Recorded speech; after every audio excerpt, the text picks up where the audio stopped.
And thank you everyone for joining us today. I'm so happy to have the whole team here. So my name is David Cerna. I'm our instructional technology specialist. This is called Comparing Web Conferencing Tools. I'll have the team introduce themselves right now, if you'd like. Fatma? Hi, everyone. I'm Fatma Al-Shibukshi. I'm the Director of Learning Technologies. Glad to be here today. And Hi, I'm Pat Cottrell. Education Technology Specialist, and I'm glad you can join us. And last but not least, I'm Julian King. I'm our Learning Design Coordinator. I'm glad to have you here. Excellent. So nice to have the whole team here. So we will be comparing our web conferencing tools that we offer here at UDC. That includes Blackboard Collaborate, Microsoft Teams, Webex, as well as Zoom. So just our agenda for today, our first topic or question is, why do we have 4 web conferencing tools here on campus? So we'll have Fatma go ahead and answer and explain that. We'll also go over the pros and cons of each of these web conferencing tools to really help you make the decision on what would work best for your use case. We'll also talk about different features that are offered with all of these different web conferencing tools, and we'll have ample time for Q&A. We'll also go over next steps at the very end. If you do have any questions throughout our workshop, feel free to go ahead and put those in the chat box or just unmute after we give our overview, and we'll be more than happy to answer those. Anything that we cannot answer or just requires a longer explanation, we are more than happy to provide our office hours for you one-on-one. So with that, let's go ahead and get started. So Fatma, why do we have 4 web conferencing tools? Good question, David. Why do we have 4 different conferencing tools? But before I explain the why, let's talk about how we got here, how we got to have 4 systems. It's very important to know the history of it. So I will start with Blackboard Collaborate. Blackboard Collaborate is part of UDC Blackboard since 2014. Some faculty have been using it. I would say 15%, if not less. The challenge with Blackboard Collaborate is not platform agnostic. And what does that mean is that, for example, some features work on Chromes and some aren't. And this can be problematic because web conferencing tools should be platform agnostic. It should work on any operating system, whether it's Windows or Mac, or any device. And also Blackboard Collaborate, if we all would want to use it, Blackboard Collaborate will become unreliable and unstable. And this is by experience and even other universities' experience. And then let's talk about Teams, how we got Teams. OIT, Office of Information Technology, brought Teams as part of Microsoft 365 suite, and it has been available since 2016, but we didn't really use it much. We always use face-to-face. Then the pandemic started. Bam, everything on Teams. Since then, it has been really the primary, I would say, conferencing tool for most of us as staff because of its messaging capabilities and integrated into Blackboard, and Outlook. So it was super easy to use and connect with colleagues. And you may want to ask me, why did we then integrate it into Blackboard? Because a lot of staff and administrators, they use Blackboard organization, so it would be easy for them to schedule within Blackboard the team meetings, and also for the workflow part. And some faculty actually want to use the application for the team application for certain feature of it. So we wanted to provide everything for the faculty to have an easier access within the LMS. So if you ask me, is it friendly for classroom use? I would argue to say, hell no. Oh, I'm sorry, I'm recording. So no, it's not. So, and in the second part of the presentation, we will kind of show you why we don't recommend it for classroom use. And then let's talk about Webex. Office of Information Technology brought Webex in 2018 to implement along with Webex board in UDC classes and other spaces. But when the pandemic started, Webex was the only choice for virtual learning because it's reliable and stable. And that's why really made our work easier from March 2020 till now, all right? So if we look at these three conferencing tools, Webex, Teams, and Collaborate, Webex is the only platform that can be used for virtual learning, all right? So Dr. Moore brought the Zoom last summer, 2020, for two reasons. To give the faculty the choice to use from two strong platforms, Zoom and Webex. And I have to admit, I'm also a strong believer that you have the right to choose a system that works best for you, and instead of being limited to one choice. And the second reason is now we have a digital transformation plan in place. So adding Zoom helped the community to become kind of familiar with multiple options of conferencing tools. So we become platform agnostic rather than controlled by one platform. So now you have a little bit of why we got there. Okay, and let me tell you how that approach serves our students well. In my opinion, when students enter the workforce, employer really now expect new hire to be familiar with different video conferencing tools rather than just say, okay, you're familiar with Webex. They want to Webex, Zoom, any kind of platform. So that help our students to really to fit better in the workforce. Any question on this area?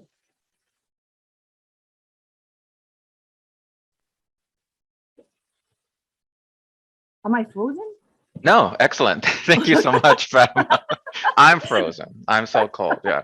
So Michelle and Tiffany, since you're on the call, would you like to speak upon what you use the most and what you're most comfortable with, if you don't mind?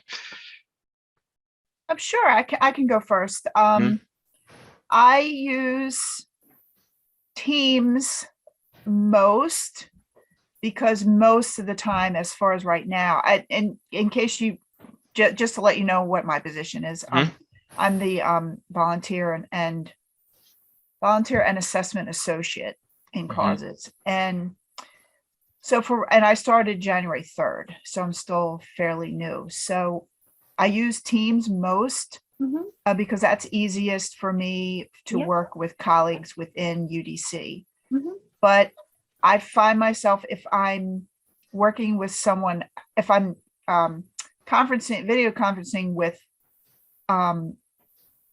someone outside of UDC, I use Zoom because I assume that it would probably be easier for them. I don't want to assume that they're comfortable with Teams. And this is great.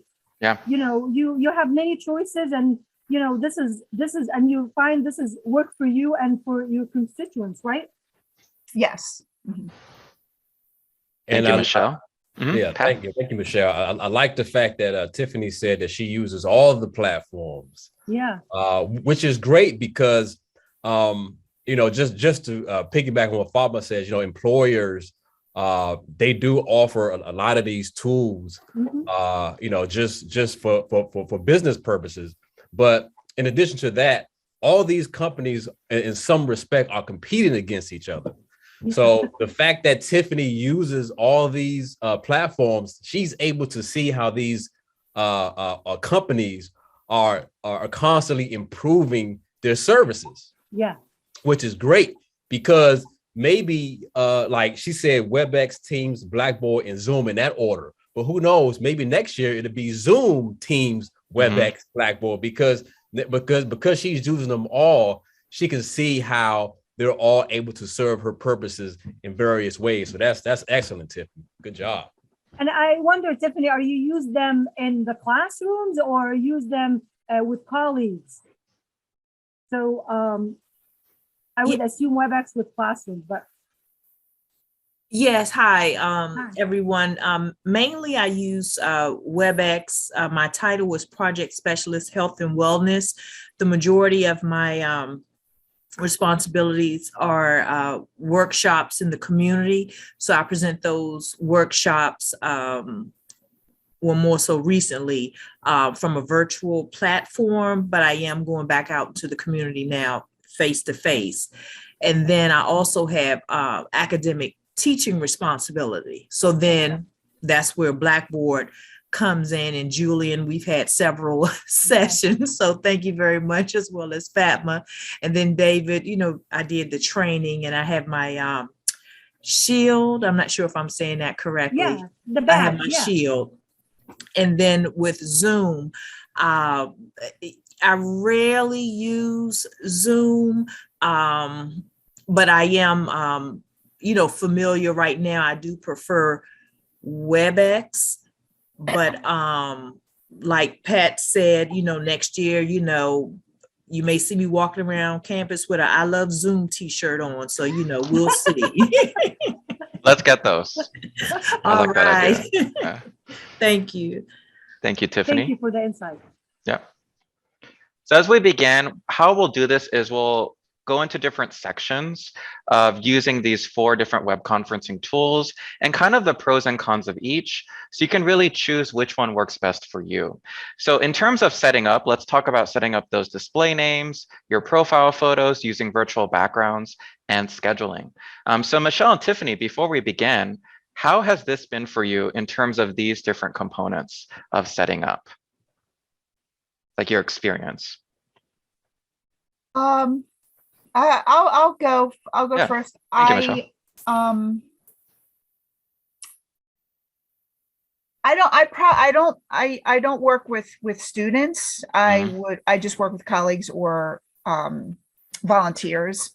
But so some of these things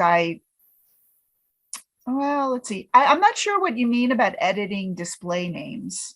So I won't address that for time saving, but profile photos, I think I tried to get a profile photo for myself in probably mainly Teams, and wasn't able to figure out how to do it. Virtual backgrounds, I've had good luck with Zoom and Teams. Scheduling meetings, I've had nope. I recently today actually had a problem where I thought I had scheduled a Zoom meeting, but the person didn't get the link. But that could have been, you know, user error, or could have been my error. So I don't know if that answers the question. No, yeah, that really provides great insight. So I'll start with the display names, since we started with that. So in Blackboard Collaborate and Zoom, you are able to edit those display names. So for example, as you notice on my display name here, I have my name, C.A.L, so I'm a member of the C.A.L team, also my pronouns. So that's quite easy to do within Zoom. So for example, since we are on a Zoom call right now, I can just quickly walk through that. So if you look at the upper right corner of your video screen, you should see those 3 dots. If you click on those 3 dots, you should see something that says rename. And for me, that's at the bottom. Does everyone see that? I'm sorry, could you say that again?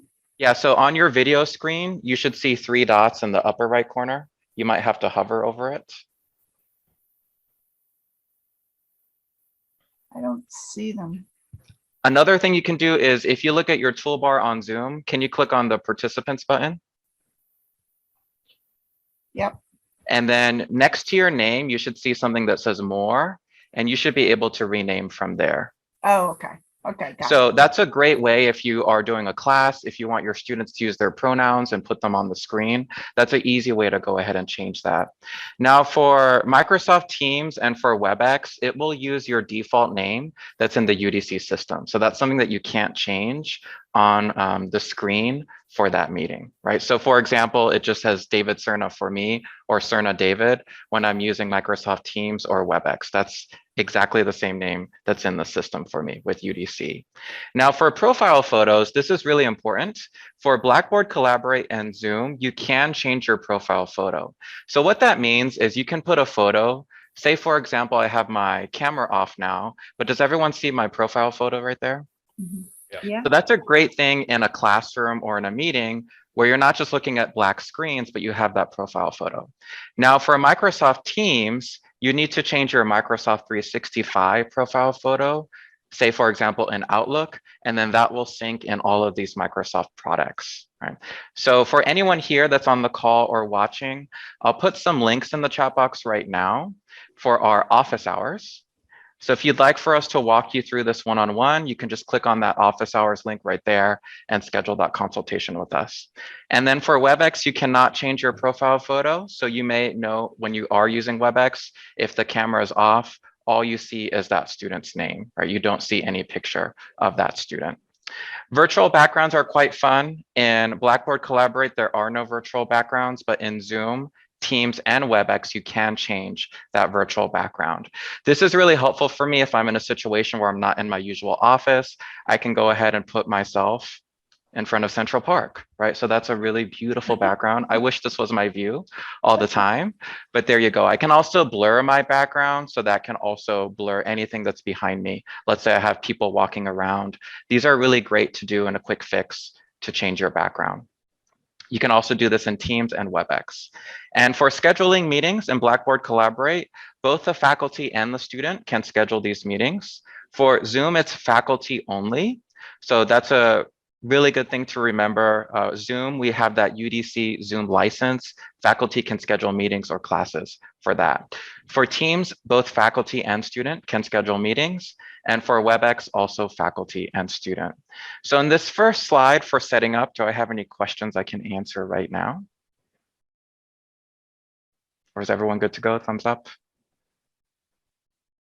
Excellent, I'll ring my bell. Perfect. So that's the first part for setting up. I'll go ahead and transition to Pat, who will be talking about Blackboard integration.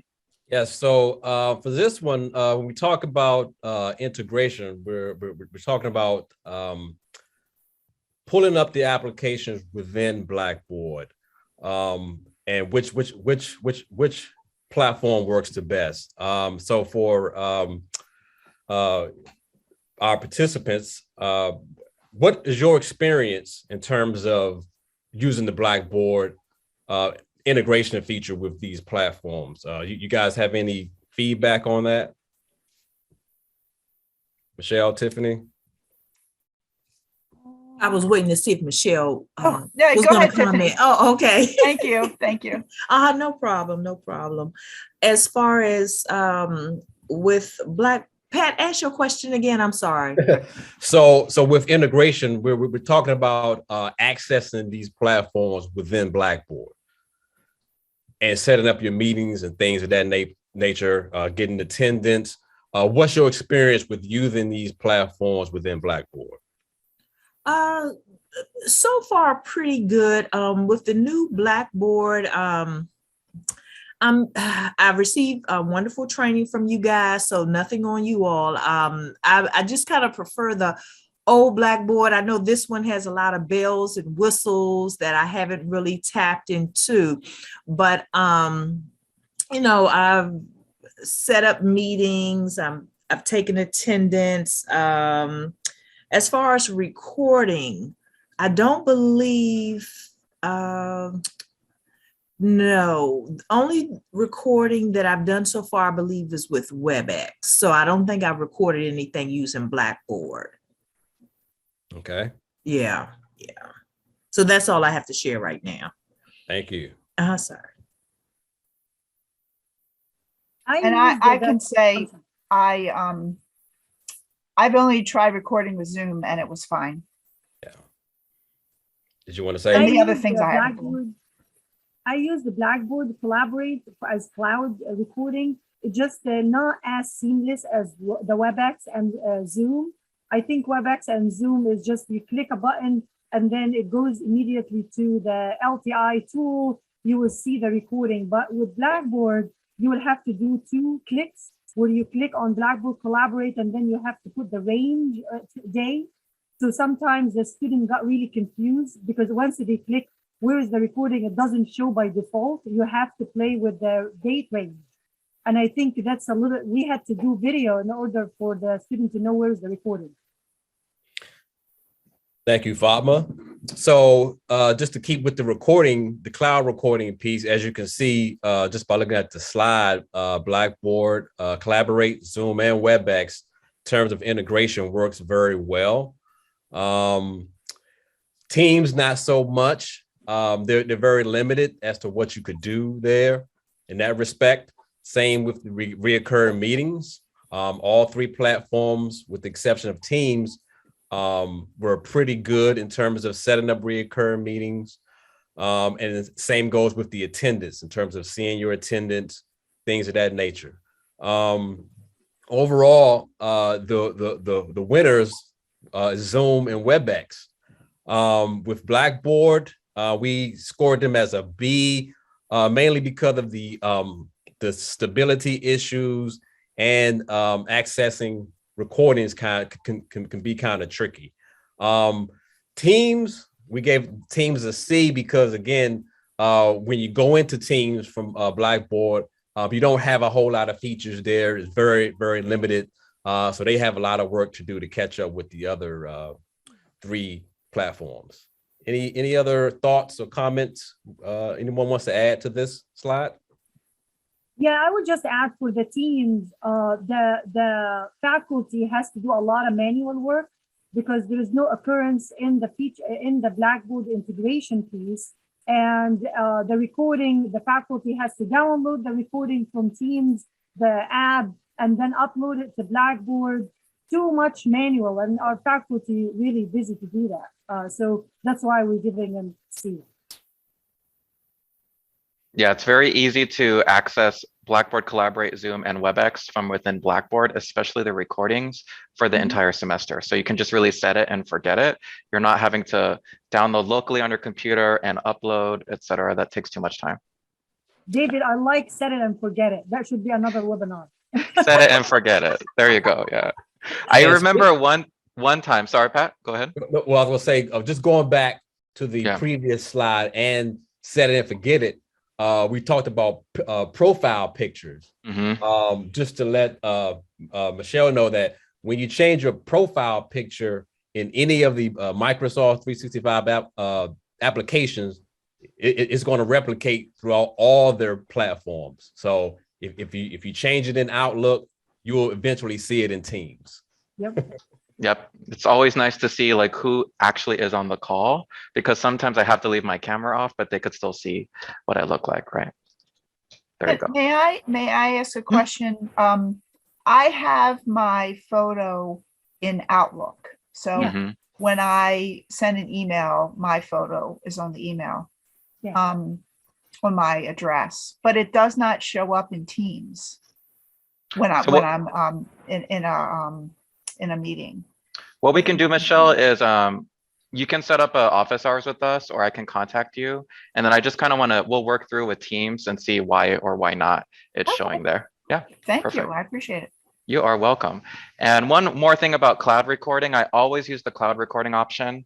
There was one time I locally recorded, which means it was recording onto my computer. And it was for an important webinar, by the way, and it didn't record correctly and I just lost it.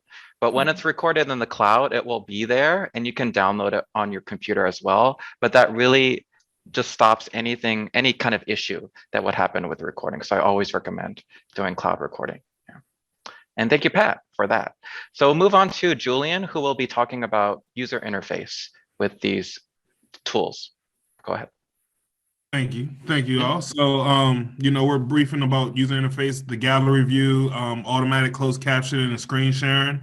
Have you, Michelle or Tiffany, had the experience of using the closed caption features, hosting a big lesson or even just a big meeting where you'll get to see the gallery view in full perspective, or even the screen sharing aspect?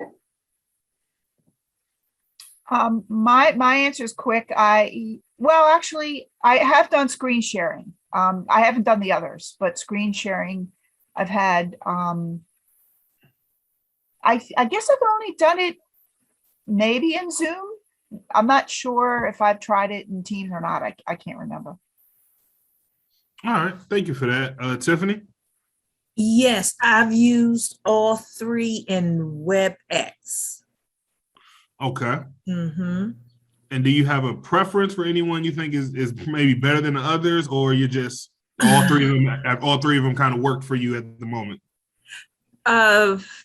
pretty much, because I was trying to think of an example, but yes, with screen sharing, with my students or with my workshop, closed captioning, if I've recorded a, presentation, that's available.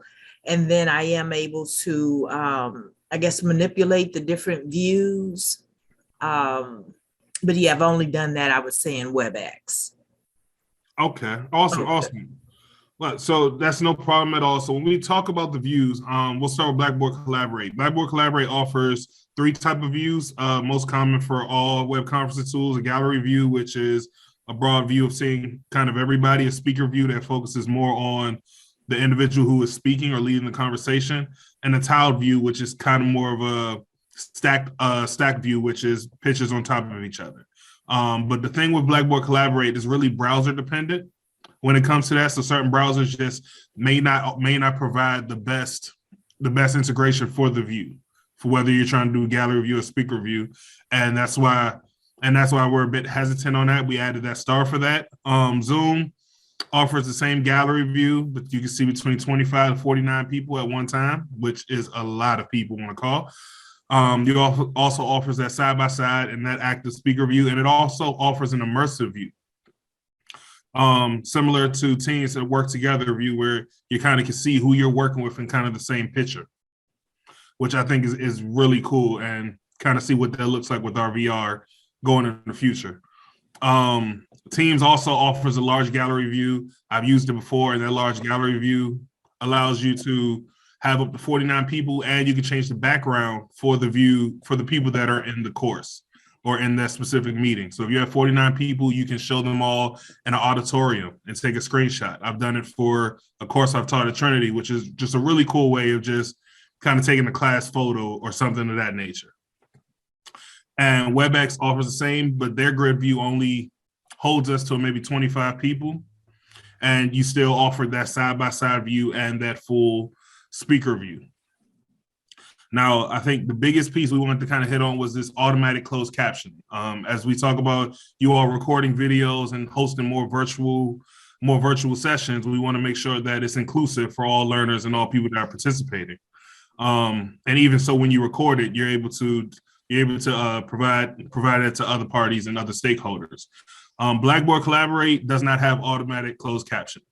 If you're using it and you want to show your transcript, or you want to have the closed caption showing, a student has to transcribe. You would have to assign a student to be your transcriber, probably a TA, and they would have to really know your script prior to you going through your lesson.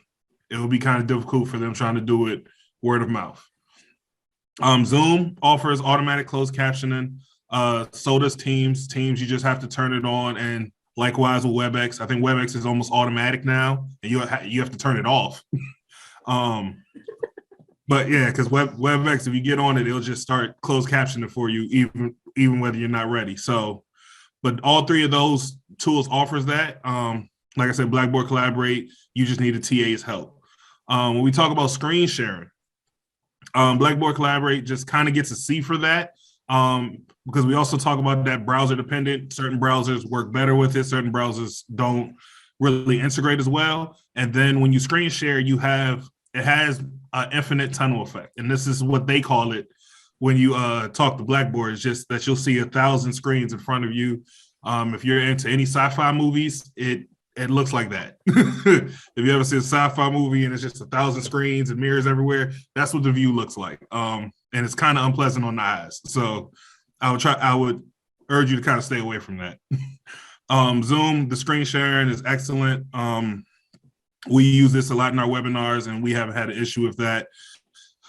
Teams, the screen sharing is okay. That's why I got a B, but it is a bit unstable, especially for certain users, certain connectivity, and then you cannot see others when you're sharing your screen, which kind of makes it a bit harder to gauge your audience. If you're sharing your screen, you cannot see reactions and anybody that may have a question or different features like that if they're not necessarily raising their hand throughout the program.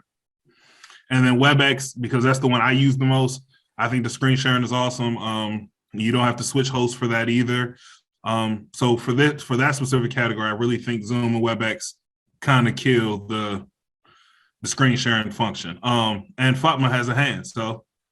Yeah, I want to just add, yeah, I agree that team has a little bit, that's why we didn't B. When you share the screen, you're in your own world, and you cannot see anybody, you see any reaction, and it really, that threw me one time off in a meeting. So I tend to hesitant when I use team or having other person say, can you monitor the chat, or anybody raise their hands. And between WebEx and Zoom, the only thing I would take about WebEx, although I think A is perfect. When we share the screen, you got that toolbar on the top, and it's really hard to move it. So, and if you're sharing your browser, you won't be able to access tabs, and it's really getting a little bit sometimes crazy in meetings. But Zoom was much easier. It's much easier, and that's why I think David used it for webinars, because you can really move that sharing the screen bar anywhere in your screen. So you are in control of your screen, not the platform. So so in this matter, I think Zoom is the best when we share the screen. But if you got around with WebEx, that would be awesome. Absolutely. Hey, so thank you for that, Fatma. And go ahead, David. Yeah, and I know that we have a couple more new people on the call. So are there any questions about using anything with gallery view, automatic closed captioning, or screen sharing for this section? And since we are on Zoom, if you do want to turn on the closed captioning, you'll see a CC button on your toolbar. If you click on that, it'll say live transcription. And a cool thing too is for the recordings as well, you're able to see the transcript on the side of that recording. You can also search within that transcript. So very good tools for you or your students if you're looking for something specific that you said, right? Dr. Osungwe? Hi. Hello. No questions. I just got off a Zoom meeting, so. Okay. Thank you for joining us though. Thank you. Yeah, always nice to see you. And we'll go ahead and transition into the next section. Go ahead, Julian. No, 1 second, David. And just lastly, for that closed captioning piece, we talked about the cloud recording. WebEx and Zoom, when you record everything to your cloud, it does also save a transcript as well. So you're able to provide those with your recordings for all learners or all people that are participating in it. So we don't want you to just think it only works when it's on. It also works when it also downloads that transcript and allows you to send that out. And thanks again, David. Thank you, Julian. That was great.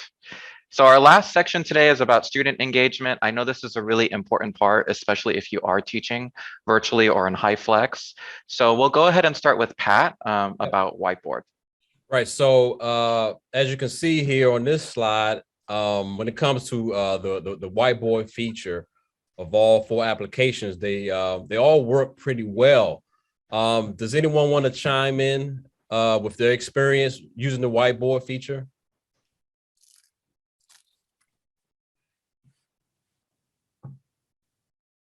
Yeah, and it can be for any of these platforms. Michelle?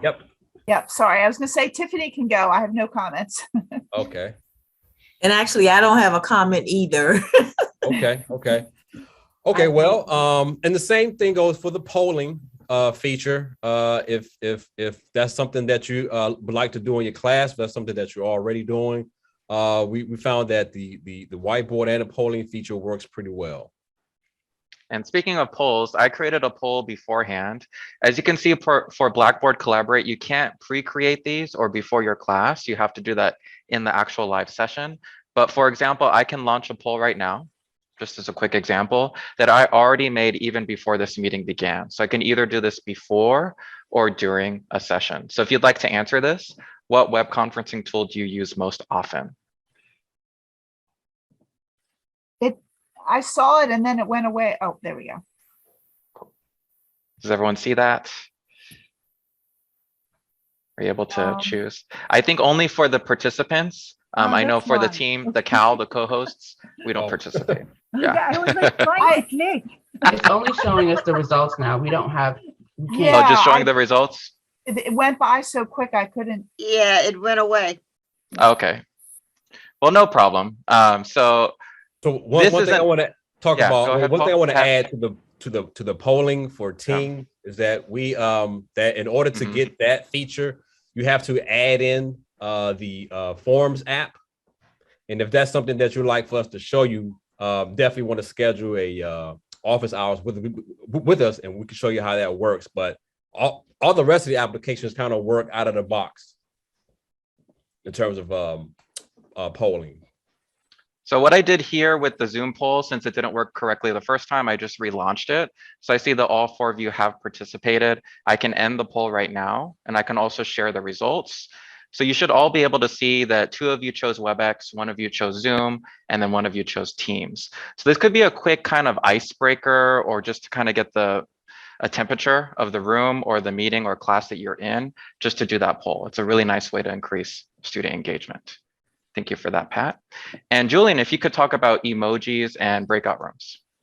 Awesome. So we talk about emojis.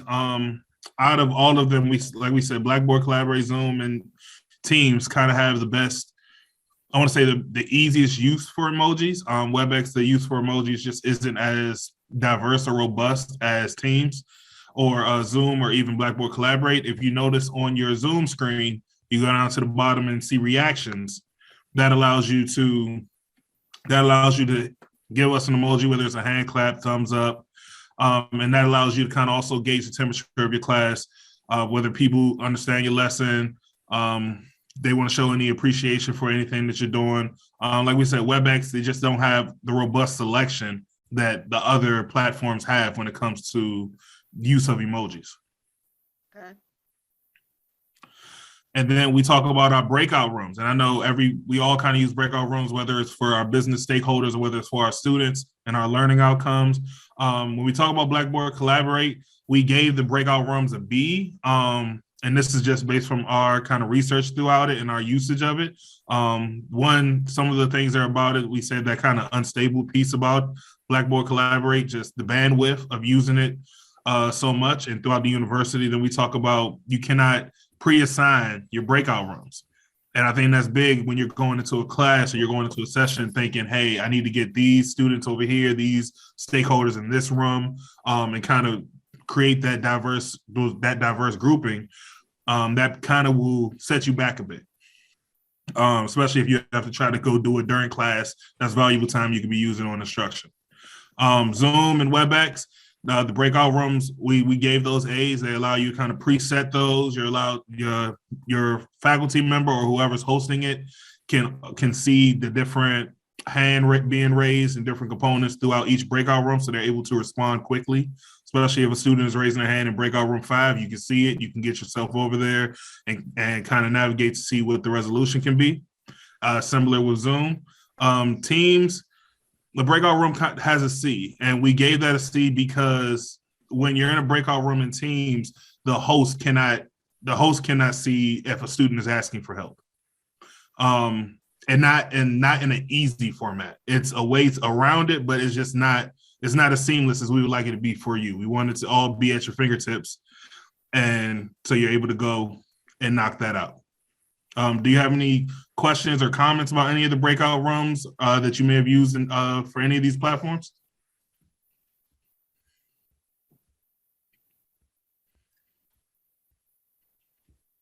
And if not, that is okay too. We understand. But all of these have been kind of vetted through the C.A.L team. And these are just our grades based on the usage and just best usage for our faculty and our staff. I do want to add with Teams, with the breakout rooms, as the host or instructor, I cannot move a student once those breakout rooms are set. I would have to edit the breakout rooms from the start. But for example, in Zoom, I can just easily move someone to a different group or different room right on the spot, right, in real time. Excellent. Thank you, Julian. Thanks, David. So before we close out, we do have time for Q&A. So I will put all of the slides on the screen. I know a few of you have joined a little bit late, no problem. So if you do want us to go over a slide, just let me know. I can put that back up on the screen for you. But if you have any questions or comments or thinking about if you're changing what kind of web conferencing tool that you'll use, please let us know. Michelle, go ahead. Thank you. So my question is, the only time that I was invited to a WebEx meeting, I had never used it before and I had trouble with it. So my question is, if I'm having a meeting with a large number of volunteers, I may not even know them very well. Is WebEx, would you consider it to be easy for someone who's never used it before, who's never been in a WebEx meeting? I'm not talking about setting it up, but who's never been in a WebEx meeting. I had trouble with it, but that could have been just me. I'll speak to that, especially when I came on board the UDC team, and WebEx was the first tool that I was able to, web conferencing tool I was exposed to. Yes, WebEx is very user-friendly for anybody joining. I have students who just aren't used to web conferencing tools at all, but they're able to grab WebEx and they're able to share their screen and use it very fluently. So I think that when you enter the meeting, you'll kind of see the functions. I think that you'll be able to kind of grasp that really easy. It's very easy, user-friendly interface when you're joining a meeting. And whenever you want to go more in depth about it and talk about those polls and certain other features you want to add, we're here as a C.A.L team to support that as well. Thank you. Any other questions from the group or comments?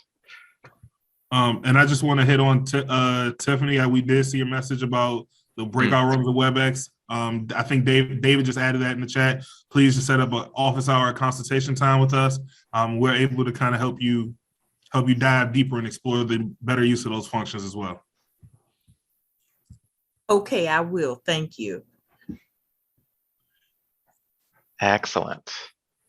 I had a question for Tiffany. I know we talked about this earlier about using all the different platforms, but was there any other particular reason why you use them all that you didn't mention, or the importance to you as far as using them all? Let's see. Repeat that again, Pat. I just want to make sure that I yeah, I'm sorry. So answer correctly. Yeah, so we talked earlier about using them all and using all the platforms and why it's important. And I kind of gave my 2 cents, but I'm just curious as to why do you think it may be important to use them all? Well, professionally, just to be able to say that, you can use different platforms, that looks good. It shows that you're keeping up with technology, and depending on a situation, you could host a class and one platform may not work. You can switch over to another one. So I think that's, great to know how to, manipulate the different platforms, and then the features that each platform, what they provide. So, in other words, if my primary platform is WebEx, WebEx is giving me some trouble, I can have maybe a Zoom link there as backup. Yes, I will switch right over to Zoom. And this is the power of having more than one conferencing tool that we spoke about earlier in the presentation. If the university really just stuck to one platform, it really doesn't serve them well, because technology sometimes doesn't work. We had, I think a month ago, we had issue with WebEx. We had some music going on in the background, and we told the faculty immediately just drop a Zoom link to Classroom. So, and they opened the WebEx virtual meeting and then just dropped a Zoom link, and they all moved to the other platform. So this is really the beauty of having more than one web conferencing tool. And sometimes you may experience, even though WebEx has probably been around longer than any of them, I don't think Cisco always owned Webex. I think the first time I heard about it was probably like in 2009, 2008 when I first started using it. So it's definitely evolved. But you may experience issues that's just unique to you. You know, it may not affect everybody. So the fact that you are able to pivot to something else very quickly is definitely an added advantage. Definitely. Thank you, Tiffany. And training in all of these and most of these web conference tools is just critical to all success. Just kind of how everybody is outlined. If something goes wrong, you always kind of want that backup plan. Webex offers that personal link. Zoom offers a link as well where you can just hop into a class or hop into a personal space. So having all of these kind of in your toolkit, your instructor toolkit, would definitely serve you for the future. Excellent. Thank you. Thank you, everyone. Fatma, go ahead.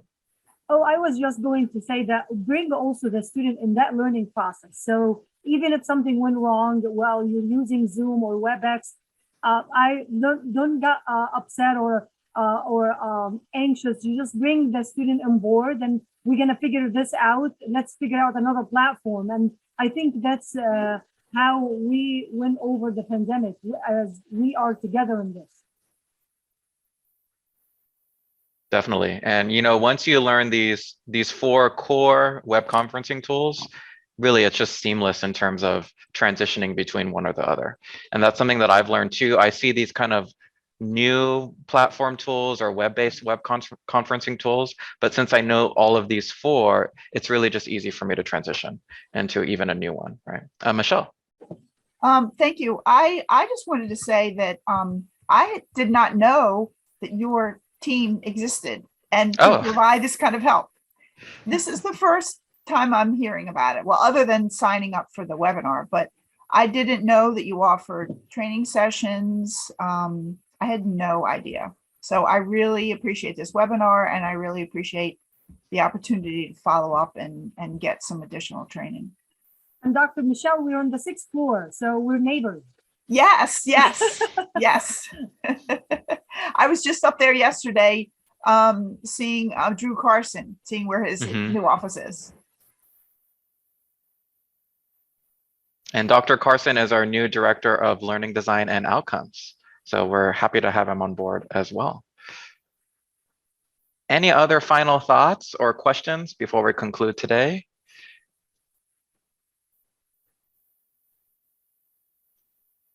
So if not, thank you so much everyone for joining. I do want to put the resources one more time in the chat box that I'll just briefly go over. Our first one is our survey feedback link. Please let us know how you enjoyed our session today or any other future sessions you would like us to provide. If you check out our monthly newsletter that comes around the first of every month, as well as on the Blackboard institution page under the announcements, you'll see our upcoming webinars. We also offer PD office hours. If you click on that link, really easy to schedule a personal one-on-one consultation with us. You can also let us know how we can best help you. Our recorded webinars are also on our YouTube channel. If you click on that link, I will shortly upload this after this is over. And our CAL website is full of great resources, and anything that you need is on the CAL website. Fatma. I just want to also, we have a newsletter every month. So please watch out. It comes the first day of the month or maybe the second. It has all our offering and all the programs that we are working on. So we'd love for you to read it. Can I ask, is there a way after a meeting is over, is there a way to go back and get like all the links that you included in the chat? Once the meeting is over, what's the easiest way to get those links? Well, right now, if you'd like to save it, that's one step. If you go to the chat box in Zoom and there are 3 dots in the lower right corner, if you click on those 3 dots, it'll say save chat to my computer. I don't see the 3 dots. It sounds like it's going to be in my training session. Yeah, so no problem. I can go over that in your training session. Michelle, I'll also follow up with you. I can give you the resource links and we can find a time to meet about Microsoft Teams as well. Great. Thank you so much. You are welcome, and welcome to UDC. Thank well. you. Yeah, nice to have you on board. So for everyone here, it has been a pleasure. I love to do these sessions, especially with the entire CAL team. It's so much fun. So thank you, Fatma, Julian, and Pat as well. So for everyone here on the call, please stay safe. We always value your time. I know everyone is quite busy, but thank you for joining us today. Once this session is completed and on our YouTube channel, you can also pass this along to any of your colleagues if they want more information. So with that, thank you so much, everyone, and I hope to see you again very soon. Have a good day. Thanks. Bye-bye. Bye-bye.